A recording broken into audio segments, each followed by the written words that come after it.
Ties of longtime allies, the Philippines and the United States in the spotlight again with a short visit of U.S. Secretary of State Mike Pompeo to Manila. A quick check on bilateral relations and if they're still on track. I'm Ruth Cabal. You're on the record.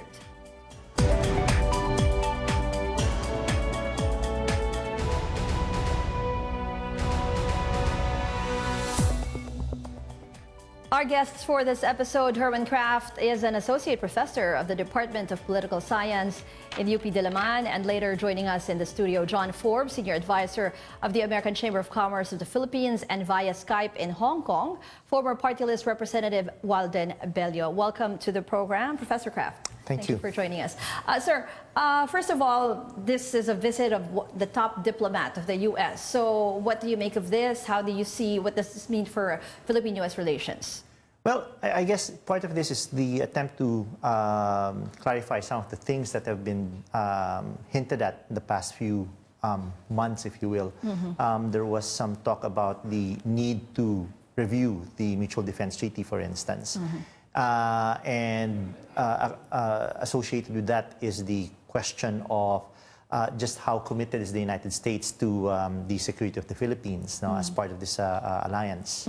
Well, you actually mentioned the Mutual Defense Treaty because si Secretary Lorenzana, Defense Secretary Lorenzana, was also saying na yun nga yung isa sa gusto niyang mapag-usapan, possible review, amendments, or even if, you know, is there still a need for that kind of treaty at this moment in time. Can you tell us, ano ba talaga ito, and if ever, ano ba yung dapat baguhin dito? Because it's been, what, 1951 since it was, it was ratified, yes. It's a long-standing treaty between the Philippines and the United States. The idea is of mutual support in the event of that either is actually attacked.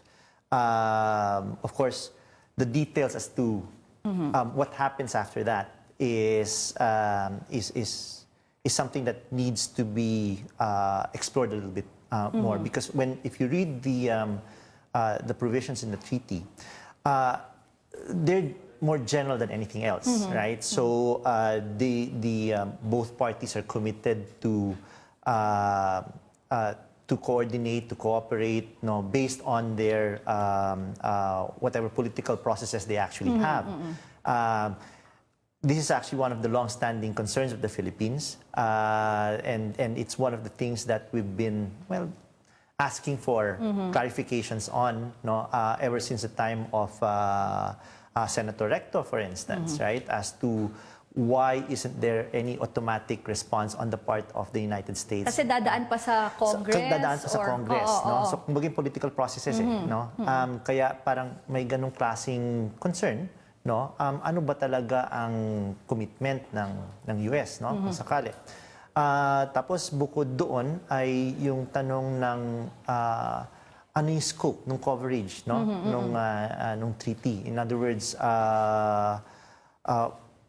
what is it that's actually covered in terms of where, when is the Philippines actually going to be attacked, or for that matter, yung converse din. Kumbaga, in terms of ano yung commitments natin, Yes. For the most part, we talk about what is it that the U.S. is actually committing,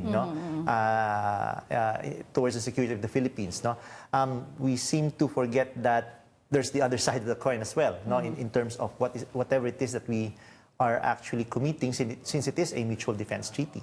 But just one interesting point that Lorenzana mentioned, yung term daw kasi na metropolitan territory as coverage, baka daw hindi kasama yung in case of attacks in the West Philippine Sea, or how do you define ba yung sinasabing metropolitan territory which is in the Mutual Defense Treaty? Ang coverage kasi nung Mutual Defense Treaty, it talks about the metropolitan territory of the Philippines, and I think that refers to the territory of the Philippines as defined by the Treaty of Washington later on. Basically, it's what was ceded by Spain to the United States, and so it's really more of the islands that we know. Yeah, yung existing ngayon. So possible na hindi kasama yung West Philippine Sea, and hindi siya kasama talaga doon sa coverage na yon, But there are other provisions in the Mutual Defense Treaty which talks about attacks on Philippine vessels, Philippine yeah. soldiers, no, in the Pacific area of operations, no, or theater, which can be interpreted to mean that it covers up to the South China Sea, West Philippine Sea area, no. So any attack that takes place there against, say, Philippine forces, no, which means our garrisons in the area, for instance, or our ships, no, would be deemed to be covered by the Mutual Defense Treaty. Okay, No? pero yun yung sinasabi ni Secretary Lorenzana na sana mas definite yung stand nila if they will come to our aid in case of attacks in the West Philippine Sea. Okay, we'll talk more about that. We'll go to John Forbes. He's from the American Chamber of Commerce. Yes, and joining us already here in the studio. Good evening, John. And good evening, Ruth. I was asking Professor Kraft about what you think of Philippine-U.S. relations with the visit of the top diplomat of the U.S. in the Philippines. He'll be coming in tonight, Secretary Pompeo. Well, if you're asking me, I'm with the American Chamber of Commerce. Yes. I think the relations are quite good. We tend to focus on the business and trade aspect of the relations, and this has been growing for many, many years. Let me just explain to your viewers that the American Chamber of Commerce in the Philippines is the oldest outside the United States. So it's been in existence for almost 120 years. Our main chapter is in Manila, but we also have chapters in the Visayas, based in Cebu, and one in Mindanao that's based in Davao, and one in northern Luzon that's based in Clark, and we actually had a group go down to Iloilo very recently, 2 weeks ago, and they were talking to the mayor and the governor there about a potential chapter in the western Visayas. So we're very well established. We have 800 members. We're the largest of the foreign chambers that are in the country, and certainly one of the oldest, if not the oldest. We have Filipino members. We're not just talking about American companies or American citizens, but people that individuals, but mostly companies, small and large, that are interested in bilateral trade and investment. But with this visit, Malacanang officials are also saying that possible strengthening of economic partnership may also be discussed. In those terms, what do you think should the two parties talk about? Well, how do you talk about the economic partnership? Do you talk about increasing trade? Do you want to increase investment? Do you want to have more foreign aid? That's also part of the relationship. And certainly if the Secretary of State is coming, since the U.S. government does have aid programs, grant, not loans as a rule, although they contribute to the World Bank and the Asian Development Bank, which both make loans in the Philippines.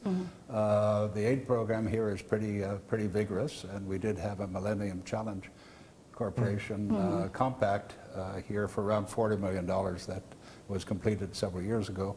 On the investment side, we have a pretty strong base of investment. That's up to the private sector. No matter what the Secretary of State may say, he's not the investor.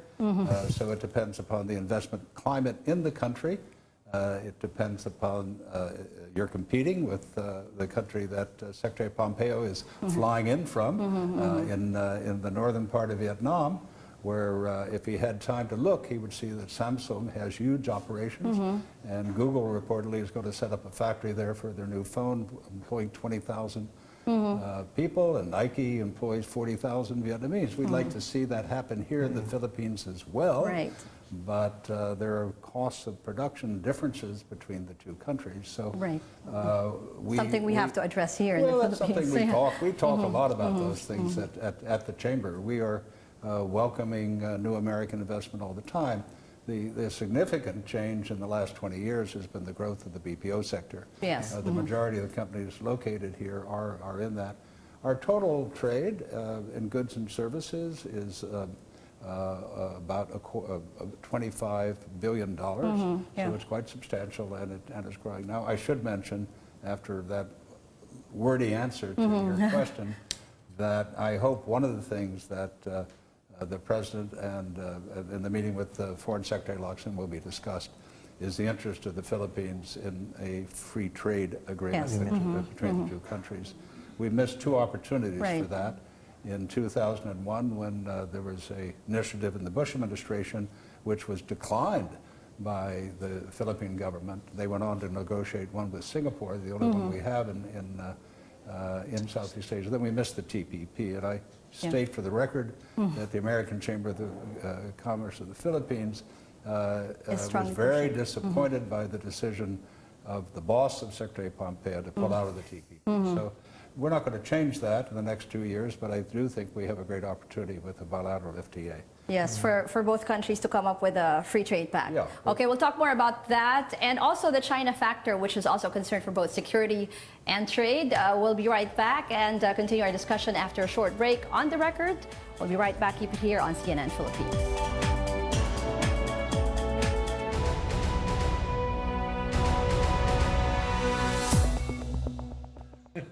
Welcome back to On the Record. Our topic, the state of the U.S.-Philippine relations. Joining us now via Skype is Walden Bello, professor of sociology at the State University of New York at Binghamton. He's also a former party-list congressman. Good evening, sir.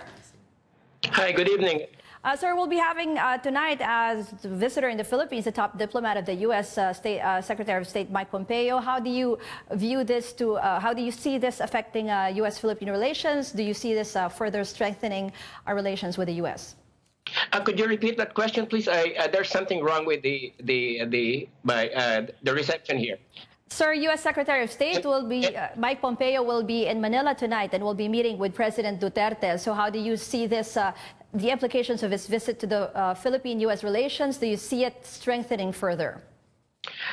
Well, I'm not exactly sure about what the impact will be.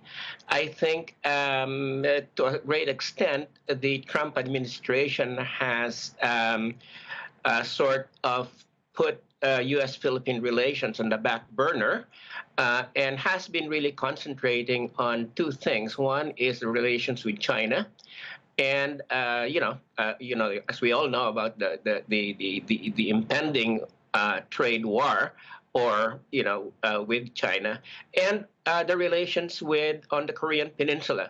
And I think with respect to Asia, those have been the key priorities of the Trump administration. Okay. So, go ahead, please. Yes, but we're talking about the Mutual Defense Treaty in terms of yung implications with our defense and military policies here in the Philippines, kasi si Secretary Lorenzana wants a review of that, and he wants to bring it up with a meeting tonight or even a high-level panel from the U.S. Do you think it's about time to review, and yung implications niya daw kasi sa West Philippine Sea if the U.S. will come to the aid of the Philippines under that treaty?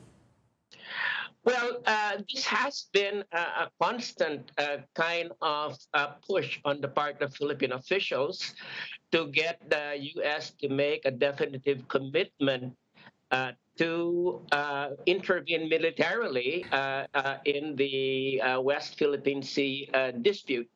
But the consistent U.S. policy is that it does not want to get involved in sovereignty issues in the West Philippine Sea, and its position is that the 1951 Mutual Defense Treaty with the United States, between the United States and the Philippines, does not cover the West Philippine Sea, the Spratlys, because it was negotiated and approved before the claims of the Philippines were pushed beginning in the 1970s.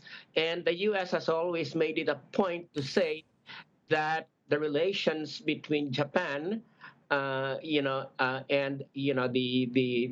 Senkaku Islands come under the U.S.-Japan treaty, whereas the Spratlys does not come under this. And let me just say that I think Secretary Lorenzana is probably,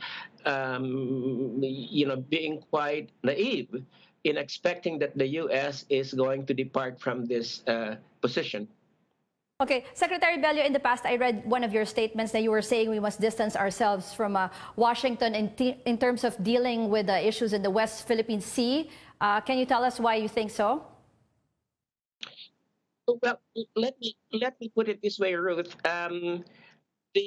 The situation right now is we've seen, of course, that the president has been tilting very strongly towards China, whether it is coming politically as well as in terms of economics. And however, we are still tied to the U.S. By the Enhanced Defense Cooperation Agreement. And the U.S. has been building up its offensive capabilities in the Philippines using EDCA. And those offensive capabilities are directed towards China. So, you know, what what we see right now is the worst of all possible worlds, whereby China is building up its defense capabilities in the West Philippine Sea, creating these new emplacements with, in the area. Among them, sea formations that are claimed from claimed by the Philippines, and the U.S. Also using our own territory through the EDCA to be able to strengthen its capability against China. So we're being caught in a power play between two giants, and our foreign policy is adrift when it comes to this at this point in time. Okay, we'll be taking another quick break and we'll talk more about this issue on the record. We'll be right back.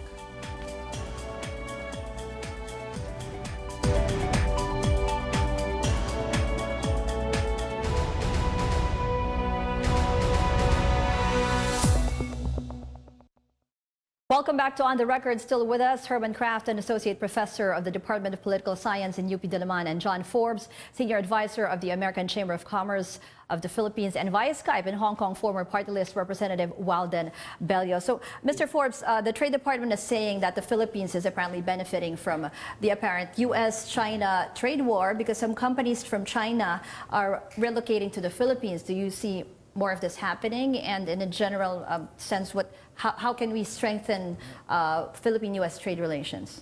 Well, this is one of these opportunities that comes along perhaps once in a decade. And it's already happening because of rising costs of production in China. That's an historic thing you see in Japan or in Korea, et cetera, countries as they become more developed, et cetera, the cost of labor goes up, that labor-intensive manufacturing in particular goes to another location. And it's been happening into Vietnam and into Cambodia and even all the way to Ethiopia with textiles now.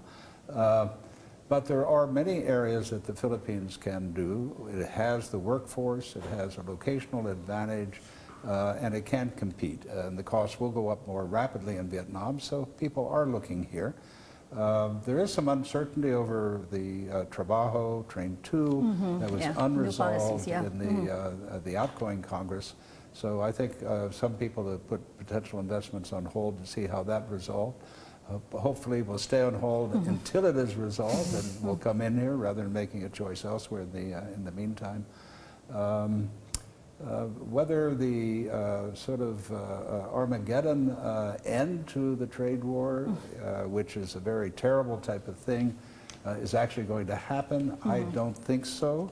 There are some very real concerns that are shared by both parties in the United States about how China, having joined the WTO, has not followed the rules of the WTO, and there's no conviction that it will in the future. So some of these issues on intellectual property theft and the potential concerns of 5G under Huawei are real issues. But the indications the last few days, as the President said in Washington, as indeed his trade negotiator said to the House of Representatives yesterday, find these talks that are ongoing will delay the increase in tariffs. Whether they're going to solve the more underlying issues, I think you have to ask Xi Jinping. Okay, that will affect all of us, of course. And Professor Kraft, so where do you see Philippine-U.S. relations going from here? Well, Philippine-U.S. relations have always been good.